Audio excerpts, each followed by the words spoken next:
Hey, welcome Okay. to the 5 a.m. Mester Scrum Thursday night interview program where we interview people that are the movers and shakers and different aspects of Agile Scrum. I call them change agents.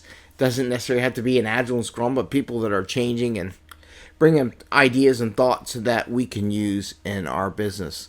So I have William Strydom. He's an Agilist, is that what you call it? That's what I Professional call it. coach, leadership developer, an Agilist who is currently spreading the joy of modern ways of working and agility across teams, departments, and organizations. I love what you wrote there, by the way. Believes in evoking excellence in others. William and I met through Marsha Acker in her cohort activities while I was earning my IC Agile Expert Agile Coaching program. Never finished it, but I had fun and enjoyed it. Just the 2020 event made it hard for me to finish everything. But Yeah. this interview, what we're gonna have, is not your classic interview. What do you want to know about Agile or business? But let's get to know him a little bit and what he would like to share to people and teams around the world about the latest shifts in Agile space. And him and I are going to have a little conversation. We're going to meet William a little bit and tell us a little about his story, and then we're going to dive into a couple sections that we want to do. And just so everyone knows, we're going to have a group conversation later on where we are going to invite the 5 a.m. Mester Scrum meetup group to tag along in the conversation, to broaden the conversation. We're going to have a little conversation here to get us started, share with what we're thinking, what we're thoughts, and that way when we do the meetup in a couple weeks on I think it's the 15th. What day is it? Yeah. I think it's Yeah. the 15th of May. 15th of May, which is in like 2 weeks from now. And we're going to bring that up and have a conversation, maybe go and what other people in our co-working environment are seeing and stuff like that. So cool. So with that, before we dive into the discussion about the shifts in Agile space, William, can you share some of your background journey? Tell us about a little about it and something that's not in your LinkedIn profile that we wouldn't get. Oh, yeah. Yeah. There might be a lot there. First of all, Greg, thank you for having me on your program. I appreciate that. Um, yeah, for me, once you can probably all pick up that I've got this accent. So I'm originally from South Africa, currently living in the Mid-Atlantic region, in Central Virginia. Um, as most people that find them in the agile space or doing work there, we all had a previous career. And my previous career was I was a mainframe developer. That's actually how I did the move from South Africa over to the US, because I came over to fix the Y2K bug. That was the biggest project that everybody worked on way back in the day. And I'm probably dating myself by saying that. Yeah, and then I kind of moved through, as most people, as you go through your career journey. I went into project management at one point, and then I got into a startup where I ran their research and development and infrastructure, things like that. And then I found Agile Coaching, and I went into that. And now I'm just doing a whole bunch of different things. I'm not sure which one I do. Like we're struggling to say in the intro, yeah, I'm an integral agilist. In other words, I look at four different quadrants when we looking for organizational change or working with teams. I do some leadership development. I do some agile coaching. We've got some developmental programs we run. Oops, and I'm losing my earbud. And yeah, so we've got all those things going at the same time. And that's me in a nutshell. So the bottom line is I'm not sure who I am these days, but whatever you need me to be, I can probably help you in one way or another. So what's not in your LinkedIn profile besides where you came from? Um, Give me something. probably Can you share something? Probably as I was going through that software development phase, I went from like mainframe development to the internet just started to come up as well. And I was kind of there in that. So HTML and Mm-hmm. JavaScript and kind of learning Java, just because with what we did, I was working at the Virginia DMV at one point. and we did some things where we built a web front end to a mainframe back end. So where the full stack developers these days, not a lot of people are hooking up a web front end to a mainframe in the back end. So I was part of a group doing that with help from Microsoft and other folks. So yeah, it was some cutting edge stuff back in the day. So yeah, and then even the last, I worked with teams doing mobile development Yeah. as well. So especially when I was at the .com in the educational space, we did some work around that where we just transitioned from like delivering service on a website to mobile development as well. Okay. Okay. Cool. I'll ask you about your hats later that are on the shelves behind you. But okay, so let's chat about the shift in the need of potentially in the agile specific roles. Like we want to talk about that a little bit, and then we're going to get into another book which we'll get into next. But some large businesses, and this is where you and I are going to chat a little bit, have cut out like large units of agile specialists or something dedicated to agile practices. So you wanted to bring that up. I'll let you go first, and then I'll kind of follow it with my thoughts and stuff like that. So what are you seeing? What are you thinking about that? Yeah, this probably, I'm trying to think, when was this? This was like, started to get the sense of it last year already, like the end of 2022, going into 2023. I started to notice a lot of people, especially on LinkedIn, would say, "Hey, we've just had rounds of like layoffs here. I'm open to work, Yeah, all of that." And we were starting to look at, what's happening, what's going on, because we feel the impact because we do talk with those people and reach out to them. And then Capital One was one of they a credit card company here on the East Coast. They did we letting go of our agile family, as they called it. So anybody, the agile coaches, product owners, scrum masters, anybody with those titles, they literally let them go. I think they also did ask them to, hey, you've got to apply for other jobs because these jobs are all going away. And so we've not started to notice the shift that's happening. In where a lot of organizations are now going, we don't want these specializations just in agile only. We want you to be able to perform a function and just have agile skills. yeah. So that's kind of something that I started to pick up. And I don't know what have you been noticing as well? Well, actually, when that happened, I offered to a lot of those people that got let loose, or at least I had connections to on LinkedIn. Free access to my Slack channel, anything I could do. You know, I'm not going to charge you for it. Just join and join my newsletter so we can chat if they have problems or have things and they can talk about it. I'll be honest with you, a lot of people didn't say nothing. I was like, well, I Mhm. wonder why you got, like, come on, you got to talk. You're supposed to be agile people and communicate and share and all. And then I didn't see much on that. But, I mean, I see it as a move where I think it's because of the way we've been using agile. I think it's the way they've been using those resources. They are just trying to use them to, organize documentation. They turned to become big documenters. To be honest, became a PMO shop, right? Their version of the PMO shop is what I saw, and I see a lot of that. I think I keep seeing it come out today that they're hiring less of them or not having a soul thing.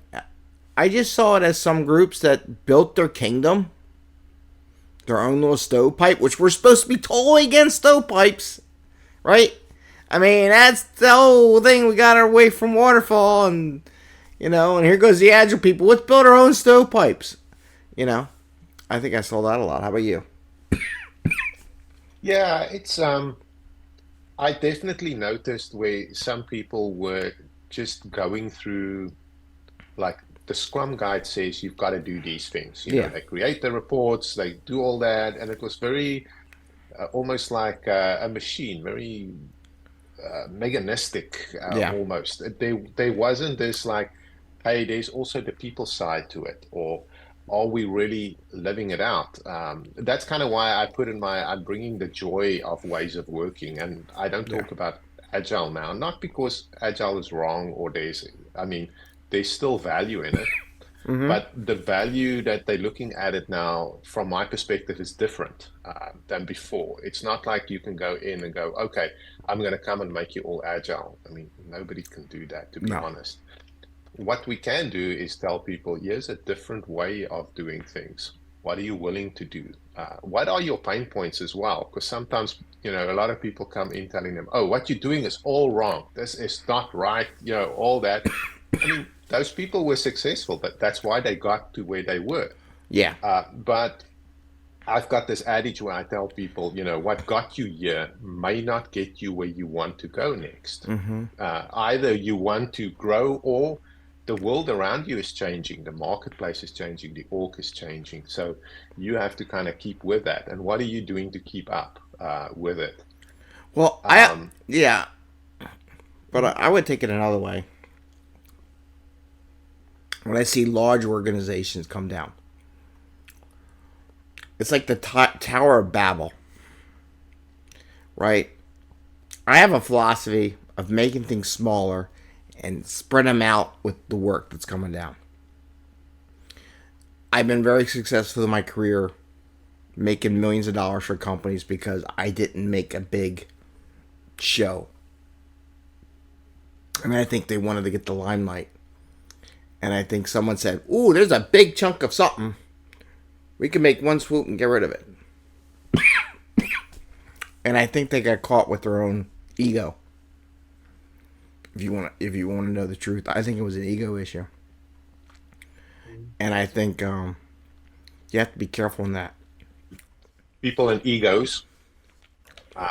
Yeah, and part of for me around that is, I mean, we do get people that, especially in a corporate environment where it's very hierarchical, Yeah. that's a way to provide for your family is you want to keep climbing the ladder. And some people climb the ladder by win-win, and some people do the ladder by win-lose. If I win and you lose, even if I have to step on you to get to the next rung, I'm going to do it. So, uh, for me, I was always like, let's try and do the win-win. Oh, Maybe we yeah. both get up the rung. So, yeah. Yeah, I agree with that. I was thinking more of I'm going to build my own little independent empire that it's I've been through this with project management for years and program management and matrix organization. It's this and then it's this and then it goes back to this and this, and I think they just caught up in that matrix world where they decided they didn't need the agile only competency in their organization, and I think you just have to be careful with designing that in your organization. Like if you're going to work there and we don't commingle, let's say, and share responsibility for performance, we're doing a risky, now you're all overhead. You know what I mean? And what's the first thing in a corporate industry that gets cut? Can we all say overhead? So if you act like overhead and you perform like overhead and you're not part of the delivery and integral into that process, you're overhead. And I think some people just, and it's a shame because it took a lot of people down with them, but they created that overhead empire, right? Okay, come on. I have a dog trying to get up here too. I have both a dog and a cat. And a cat. Hey, they all welcome on. Do you want to say hi, recordings. Jerry? There's Jerry. Look at that, Jerry. Jerry's here. Bubbles is there somewhere. Bubbles is right here. There goes Jerry. Jerry, come on. You got to get over here, man. Yeah. Now I got that tail in front of me. Yeah. This is the live aspect of the 5 a.m. Mester Scrum show. It's like an animal farm here. All adopted. Hey, it's good. All adopted rescue dogs and cats and stuff like that. So we do help that purpose. You're definitely Yeah. not. I'm telling the dog he's definitely not purebred. Anyway, Yeah, so so talking about overhead and people acting as overhead, yeah, and I've probably been fortunate where when I was at the dot com, I mean, it was so yeah, small, you have to flex into other areas mm-hmm, as well. And so as I grew up and got into my leadership roles, mm-hmm, I got to probably experience that different than some other folks probably have, yeah, which were in more structural hierarchical yeah, organizations. So nothing wrong with that. There's places all over for that. But then as I moved into my agile coaching space and mm-hmm, started to do that work, I was fortunate because for me, when I got into it, it was definitely it was a job title and a role, yeah, but I always viewed it as there are skills that you have to right, do these. You know, you've got to be able to facilitate, you've got to be able to do training, you've yeah, got to be able to do coaching. It wasn't just to me, oh, it's a role that you fill. It's these are skills that you have. And I think part of what's starting to come to light now is people are now viewing these as they're not roles, they're skills. So they're yeah. starting to differentiate those. But I want to throw this out there. My theory is that I've seen Scrum Master, product owner roles, and Agile, pure Agile, doing it that way, work really well when there's a big project that has a deadline that needs to get delivered to roll out a new functionality. Something new, something that, because every time I've seen that happen properly with this real Scrum Master, they usually deliver on time and quicker than any other time they ever tried in the past. Like they tried doing it so many times before, spent years on it, like laying out. I've been to a couple companies, years, like 5 years to lay out software. We did it in 6 months. You know what I mean? Yeah. Verse, I want to implement Scrum or Agile on top of what I normally do, day to day feature factories. You know what I mean? There's no in a feature factory. There's not necessarily there's not a priority. It's not a motivation. It's not like that enthusiasm to build something new. You're just, here's a new feature, do that. Here's a new feature, and it becomes a machine. And once it becomes a machine, you become a commodity Mhm. in the organization, right? But like every time I see, if you're a company that wants to build something new and different, I recommend hiring a Scrum Master because it's going to get people to come up ways and find things and shortcuts and stuff that wasn't readily visible based on architecture or design or whatever. That having that Scrum Master product owner taking that out of the role of the team, let them focus on what they're doing and just keep them unblocked per se and keep them talking, I think produces a better product quality product. What do you think about that? So I would say yes and no. Okay. So if for me, there's a maturity level of this. And Okay. so I'm talking about how well is a team formed and organized and what skills are already on the team. Yeah. Like if you have the team where they don't have that organizational skills or the facilitation things aren't there, yeah, that's where your Scrum Master will be adding to that. But if you have uh, a team or Mm-hmm. an organization possibly, or an area in an organization, and they might be more mature in it, where they've been together for a good couple of years. I have run into not often, but I have run into teams where they have been together for a while. They are matured in their ways of working. So they don't need somebody to corral them. They corral themselves. So instead of a person filling it, the team kind of fills the role. Um, Yeah. so, but it's few and far between. So that's not the common thing. But I think that's kind of what organizations are striving for now. And the reason I'm saying that is it's that report that we want to bring in Hmm. from the Business Agility and Scrum Okay. Alliance. Yeah, they did a report which came out late 2023. It's called Skills in the New World of Work, Yep.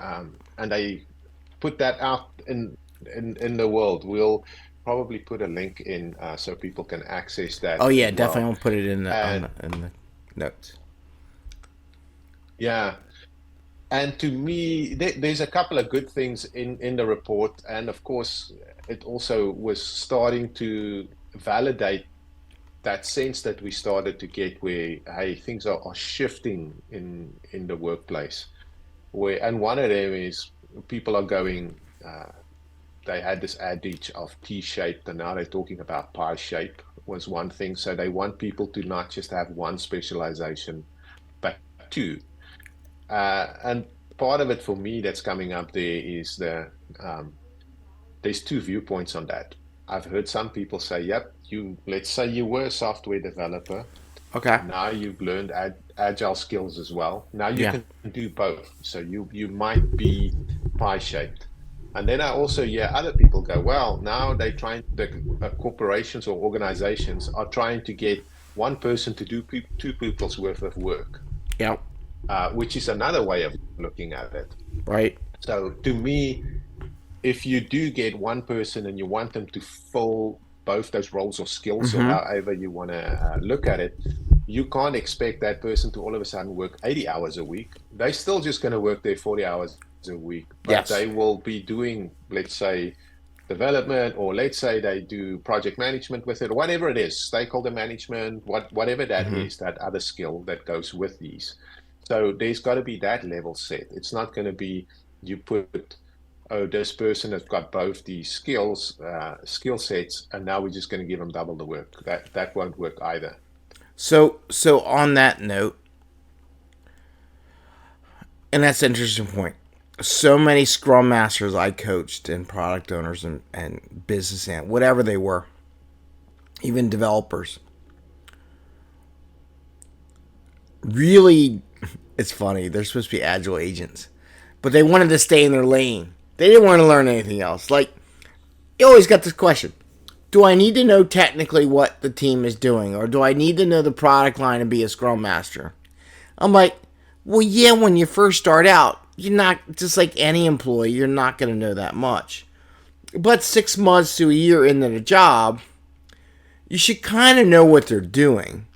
If not picked up on some hacks you can do or something you can do to contribute more than just be the Scrum Master, right? Understanding the code, understanding the product line, whatever you are in that thing. And I interviewed a lot of people that wanted to be agile coaches when I worked at one very large financial institution. And I would see people that just got and I want to talk about certs later. We're gonna hit certs. Would get a cert in Scrum Master or whatever 5 6 years prior, right? But then I see nothing anywhere. No training, no extending of your knowledge. Did you learn anything else? Did you do some software? How'd you learn about, I saw nothing. So a lot of them just rested on the laurels. I got my cert. I don't need to learn anything. And I think it just puts you at a detriment. And that goes into that pie shape. Don't rest on your laurels. Don't rest on, I know how to do SQL. I know how to do HTML. I know how to do Java. I know how to do AWS. If you just rest on that one track, no matter where you are in the business, you're gonna fall behind. You know?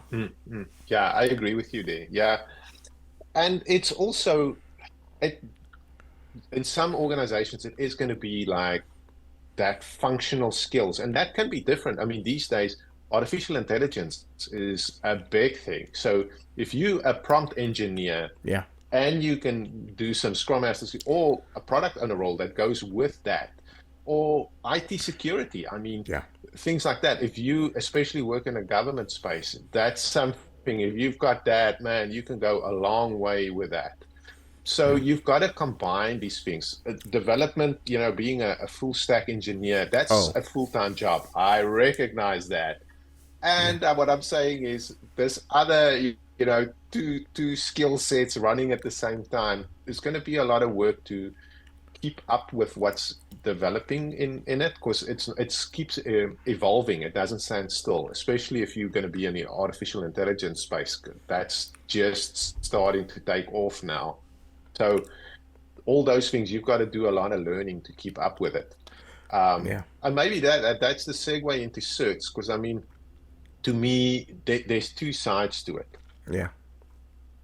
I got a whole bunch of certs, and part of why I got it was at the beginning, when as soon as I make a pivot in my career, like if I go from when I was a software developer into project management, Mm-hmm. I want to differentiate myself because I don't have the experience yet. Right. So then what are the relevant certs? So I get like my PMP certification, because that opens a door for you. But once you go through the door, then you've got to do the work and get the Yeah. experience. Yeah. The same happened to me as I went into the agile space. Got a whole bunch of certs there, but I also went to go do the work. So I can augment. So at some point, the certs becomes less meaningful, Yeah. because now I can bring in, oh, here's what I've done, here's what I've delivered, combine it with Yeah. some other things on the ground. Like all of a sudden, I don't have any certs in design thinking, but I've worked with people that are really were steeped in it, so Mm-hmm. I'll learn from them, and then all of a sudden, my T shape or pie shape goes really Yeah. sideways. But I'm not a design thinking expert, Right. but I do know some of the tools and I can use them. Yeah. Yeah. Now and before we dive into that a little bit, I do want to step back a little bit. I watched Agile coaches and Scrum Master when I first started this. They all had their sticky notes on the wall, which was great when you're all co-located. But even before we went to this total virtual they already started going virtual. They were already getting, we had teams in India and Australia and Europe and South Africa. And they're like, oh, what? I don't like Jira. Or I don't like whatever tool was a virtual tool. I'm like, but you're building teams that are virtually included in each other. They can't see your sticky note wall board, you know? Yeah. And that's the same idea where you got this pie shape. Oh, I'm just going to do it my way, the way I've done it. It's like, no, you got to kind of keep an eye on the ball. And this is where this article really plays good. This study tries to show where the ball's going. And if you're not ahead of it, like you said with the Chat GPT, I mean, we did a show. Bubbles has her own storyline going on about her stories and adventures in the Bubbles, the Calico Cat. And just me, I just was playing with it. We had had a product owner, another Scrum Master, myself. We talked about Chat GPT. We would experiment with it just to try it off the ground. I'll tell you right now, if there's a Scrum Master, a product owner, BA that hasn't done it yet, you ain't going to be around very long.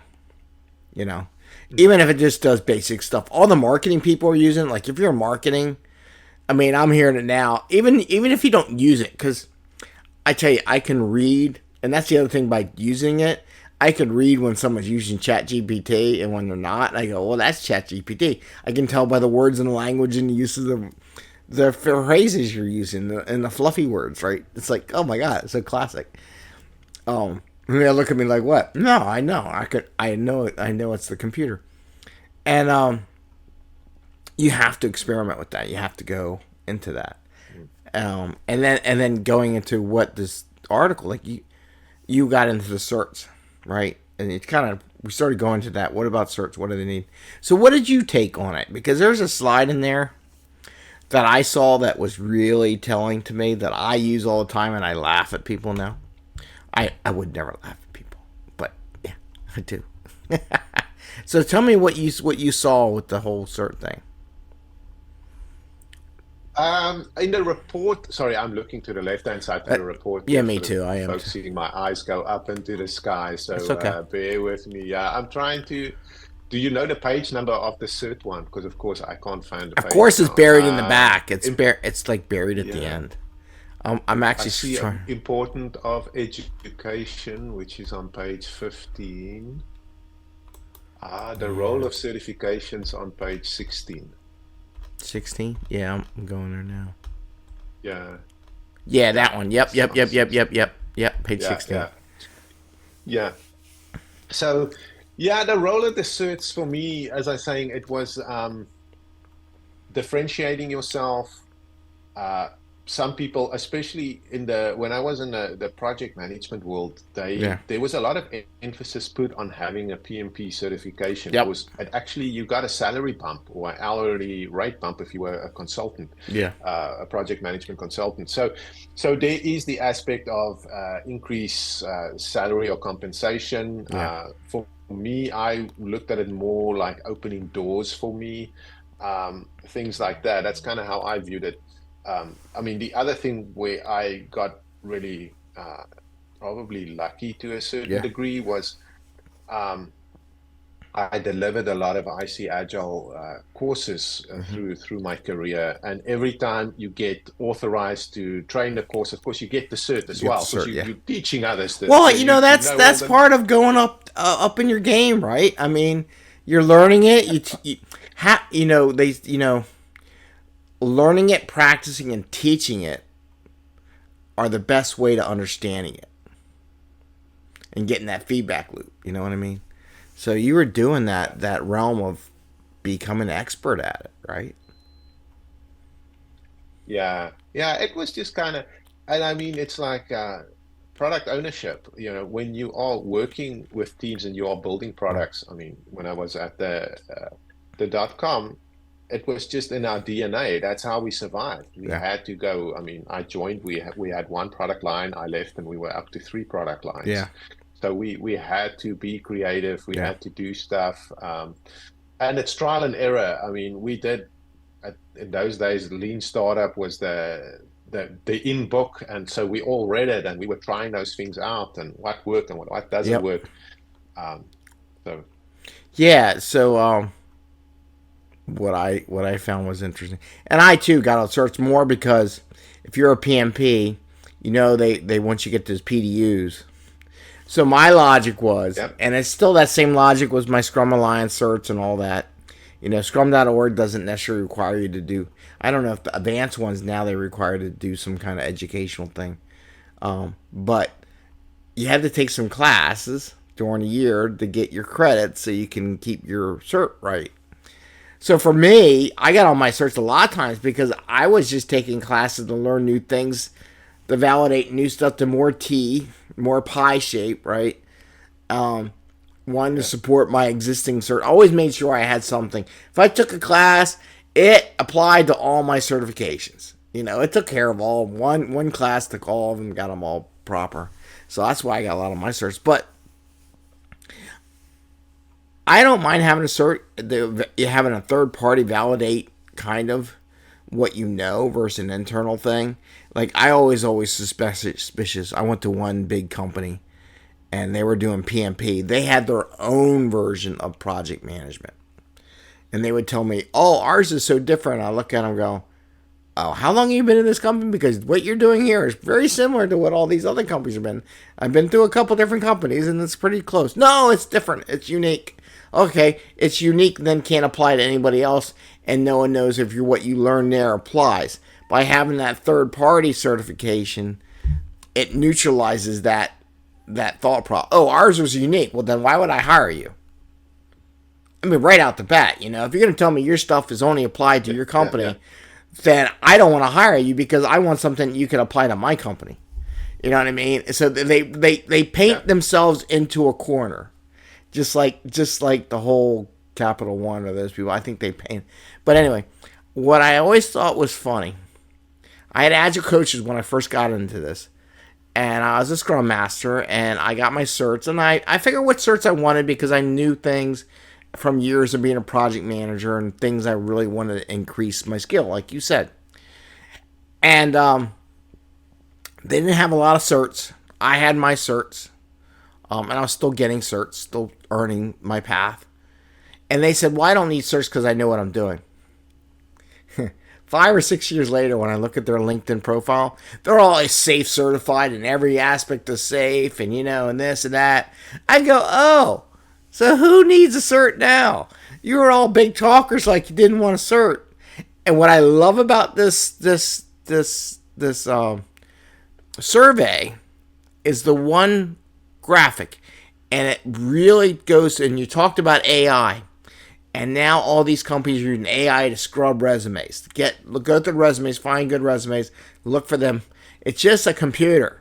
Computers programmed to look for things. Either there's a yes or a no. If they program in there, I want a CSM, or I want a CSPO, or I want a PSM, or a PMP, and you don't have it, you ain't getting it, right? And this one graph on here, and this is so much funny. Like they asked the people who have the certificate or the contributors, individual people, what do you think the importance of a survey or a cert is? And they all ranked it like the bottom percentage. A lot of them all ranked low, and so on and so forth. But the people that were hiring, most of them were way above 3, if not higher, in the rankings. Like they thought it was important that you had the cert. So you could be on your high horse out there. I'm just telling all the people out there in the world, they're like, I'm going to be on high. I don't need a stinking cert. You can be on your high horse, but you ain't getting through the gatekeepers. You ain't getting through the AI, unless you have a million publications out there and data that the AI can go scrub the internet and pull. Oh yeah, this person's really well written, out there, published, and all that stuff. And you don't have any of those certs. They're looking for the cert. So if you really want a job, and it's a weed out thing, right? If they don't want to spend the time really getting to know you as an applicant, they're going to weed out all the people without certs. I'm just talking cold, hard truth. You know what I mean? Yeah, and a lot of people use it that way. If there's a big organization where the hiring process is actually siloed, because it is like you're saying, they've got a filter up front through some kind of system which they do checks and balances on checking for things. Then they've got this person in HR who doesn't know the work. They are specialized in human resources or people operations, whatever they call that, which is cool. Those people are needed, and they will then look through it. And then there's probably the hiring manager who's in that department or function who's actually doing the work. And I wonder how well all 3 of those people line up with somebody's resume coming through to that person on a team going, oh, this is a good team member that was just hired. I always wonder about that. So. But, and you we skipped it, and you brought up a good point, because I want to go back to an earlier slide just real quick, and then we'll talk about what you're doing next. Percent of participating organizations looking for each skill, and I think it's on page 6, and they have a chart like human skills versus functional skills. And these are the ones that aren't really on the resume. I think when they read it, they said, yeah, these aren't the things they want. And this is the skills they want, but it ain't on the rest. That was a neat thing, too. They would write these job applications and wouldn't talk about any of these human skills or any of this stuff. And I see, like, communication. They said, like, 30%, 32% was a number or some number like that, more looking for those human skills in the applicant than necessarily just the technical one. Communications, teamwork and collaboration, attitude, behaviors, problem solving, critical thinking, emotional intelligence, empathy, leadership, influence, coaching. So most of that's all up in that fluffy skills. So it tells me, even though, like you said, with the pie shape, they want that Scrum Master skill set. They want what those Scrum Masters are. If you're a Scrum Master, say, I'm not a facilitator, I'm not a teacher, or I don't communicate. Those are skills that you got to pile on, and even skills for if you're a technical person, you should get. Because, and this is my argument I had, when I love Scrum, done right, it's a beautiful thing. Scrum. Sprint planning. That's all about teamwork and collaboration, right? What are we going to do? Communications is all about sprint review. saw somebody put some sprint review is terrible. I'm like, well, that's how you communicate to your stakeholders. What do you mean? You Yes. know? And if you Yeah. don't And your have the users. Yeah. skills, and I'm trying to teach people when I coach them, I'm giving them opportunity like this to present at my meetup, write some papers because you got to communicate. You got to learn how to market your team. You know, that's one thing that I in the future. I'm just going off a tangent real quick. I go on tangents, and William knows that, and it's like I think Scrum Master should be the marketing agent for the teams, as well as the product owner. I think one of the jobs we don't do enough of is to help make our teams look good so people give us more work. You know? Yeah. I think that's Yeah. your. The for Go ahead. Yeah, it's whoever's leading your product or service there, they should be advocating for that and what falls in the purview of why that team exists. Yeah. So yeah, I agree with you. The Scrum Master for me, or whoever is filling those skills or roles, is around how well the team is working. So I always kind of, there is for me a little, some people go, oh, it's between these two. No, it's like product owner is around the product or service, Yeah. and Scrum Master is around how well the team works together. But do Now, you it sounds hire a hard product? But lines, but do you hire a product service or do you hire a team? well, you have to have both. Because if you just have a product owner, he or she will have all the best ideas and probably a great backlog and all Yeah. of that, but it's not going to happen because you need a team to actually create it and make it into whatever is needed to Yeah. build it as such. Yeah, I said it that way because I think even if we were to outsource, we don't necessarily we buy a product, but we outsource a team, right? We hire a Mm, team of people to help do what we want to do. If we just want to buy a product, we buy it off the shelf, and it's plug and play. Or you might have to have a team to software as a integrate. service, or yeah. Yeah, you might have to integrate it. Then again, if I'm doing integration work, would you want a product team or a team that works well together when you have to integrate something? Oh yeah, I saw this problem over here, or this failed. How do I fix that? I want that. I want that team. And the Scrum Master's job is our team really clicks. We see problems, we get them fixed. We don't let them dilly dally around, or we come up with those complex solutions and come up with answers, no matter what it is. You know, I kind of think Yeah. most teams, most developers are so darn smart. They really want to. They can build anything they want. They can easily jump and learn new skills, new practices, and come up with something. It's about that ability to work as a teamwork and collaborate that makes them so much better. I don't know. Maybe it's just me. I don't know. Well, and it's like you were talking at the beginning around that communication, collaboration, all leadership, Yeah. all those where people talk, oh, those are soft skills. And Evan Laybourne actually talks about they are the super skills because those are the things that's really needed, especially, I mean, if we work with knowledge workers, which that's what most teams are made up of, Yeah. people that are the knowledge is sitting in their head. It's not like we're doing assembly lines and except for Tesla and those folks, and even half of what's in the vehicle is software, not really hardware. So you've got to look at that. All that stuff is these soft skills are what's needed to make things happen. That's the kind of lubricant that makes the team go from just working together to high performing. I would also say those soft skills are needed. I used to call it when my engineers would disappear for a while when I was doing program management. I wouldn't hear from an engineer. I'm like, okay, what's going on? Why are you stuck? Why did you disappear? I don't hear anything from you. You disappeared for like a week. What's going on? And I'd go hunt them down and go see, oh, I'm stuck on this problem.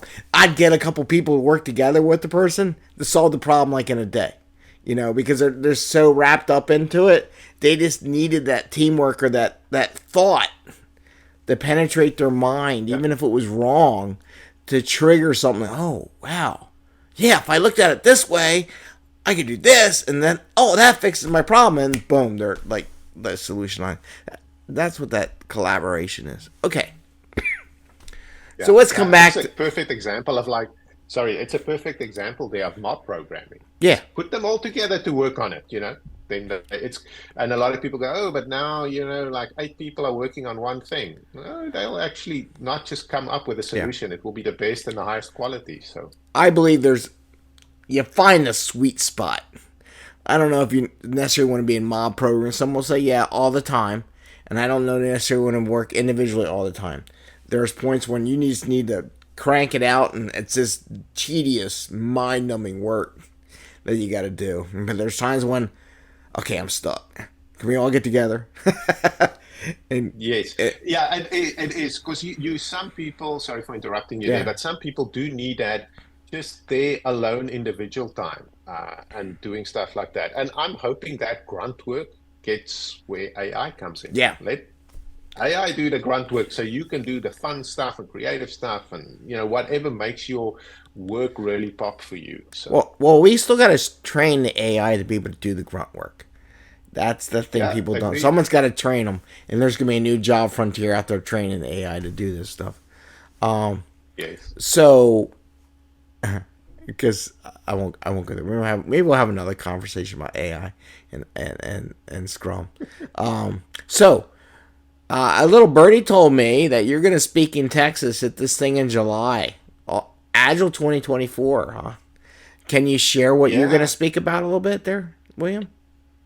Yes, yes, I can. I've got a new track this year, and so I did a proposal for it, and they accepted me. So thank you for the track chairs for allowing me in. Oh, okay, And what yeah, track and what are you going to present? You like, we have no idea what track you're talking about. it's one that's product centric, Okay, so that it's more around building products and things. And so the talk I'm going to do is how to become customer centric, and I'm going to use empathy maps, which is a okay, tool to take you there. There's other things as well. It comes from that work I was doing with design thinking, so it okay. kind of comes out of that world. So yeah, that's what I'll be talking about. I believe it's on the Tuesday. Yeah, looking forward to whoever is on the call, you know, that can and going to come and listen and Okay. see what we can all learn. Because I know there's so many stuff you want to dial into, whatever. So don't miss William and when he does the thing. Okay. So lastly, what else is coming up that you might want to share on how people might connect with you? So what things you got besides you do so many things, right? You got pick one. What's coming up? What do you want to share with the audience that they might be interested in joining you on? Yeah, we've kind of, as the world of pivot, we also doing some pivot. I'm part of the Team Catapult faculty, so we do a whole bunch of work there, developmental programs and leadership development work. And we're starting to focus on organizations. We kind of doing a little less of the public facing work at the moment. So my ask is if your organization is looking for somebody that's good at that number one skill, the one around communication, that's one of our specialities is working in that arena. So reach out for if that's something that you want to get better on or learn more about. The other thing I want to invite people to is please find me on LinkedIn and connect. And if you, even if you want to just talk, if you got caught up in this whole shift that's happening in the workplace things, hey, reach out and just DM me on LinkedIn and we'll see if we can connect and have a chat. And I'm not saying I'll solve your world or all your problems, but I will definitely listen and maybe bring one or two new perspectives into your vision. Yeah, definitely. I encourage everyone. If we're not connecting, we need to broaden our connections. I got the benefit and just share one. Someone I worked with before connected in LinkedIn and Agile here in Philadelphia and stuff. Saw a post from one of his connections that they were looking for somebody. He put my name in the hey, go call Greg Mester. I sent an email right away or a message right away, and you know to connect back. So having those connections, you never know. It may or may not work. I don't know, but I appreciate the fact that that person said, hey, suggested me as somebody because I knew them was connect with them. So I think it's important to have those connect because you never know, right? Yeah, you never know. Yeah, I mean, if I think about all the last things that I worked on or worked with has been word to mouth, to be honest, Yeah. for especially probably the last, I want to say like 10 to 15 years of my career now. I haven't gone in through a submission process. It's all been word to mouth. And that's kind of where I'm hoping LinkedIn will start to fill that gap for a lot of Yeah. people. Yeah. Yeah. Okay, cool. All right. So, Wednesday, May 15th, 2024, we're going to continue this discussion, talk about shifts in Agile, and talk about that report in our meetup group. Don't forget to join. You can join the meetup group, or you can just RSVP. There is a Zoom link in there. Do the Zoom link because I don't want all the Zoom hackers to start streaking across the screen in the middle of the meeting. I've seen that a couple times. I was in a meeting just the other day. I told them I screen everyone before I give them the access. They didn't do it. That was a mistake, you know. So make sure you RSVP in the Zoom. We do it every third Wednesday at 6 p.m. It's part of the meetup group. If anybody wants to present or share, always welcome. And I con William to do it with me this week. So, but if No, anybody's I'm got a, looking forward to the conversation. you might have to do a lecture with our meetup group after you do your big show, Yeah, we can do that. Yeah, gladly. or you can do it before your big show and get practice. It's up to you. Whatever you want to do. I'm always Okay. offering practice. Like you want to do the little small stage, like there's like the big rock stars. Do the little small stage, hone your practice, then go up the big stage and look really good. You know, so we could say we made you look good. Anyway, well, William, I want to thank you for joining us and doing this interview. I enjoyed the conversation. My throat's a little bit thin because all my little kiddos are getting sick, but I hope they're not giving it to me. I think they are, but we'll see. But anyway, William, take care. I send everyone to Marsha every time they ask me about it. So go see Marsha's group and her training and stuff like that. So, Oh, and thank you. We appreciate that. And yeah, thank you for having me. And I'm looking forward to continue the conversation. all right, William, take care.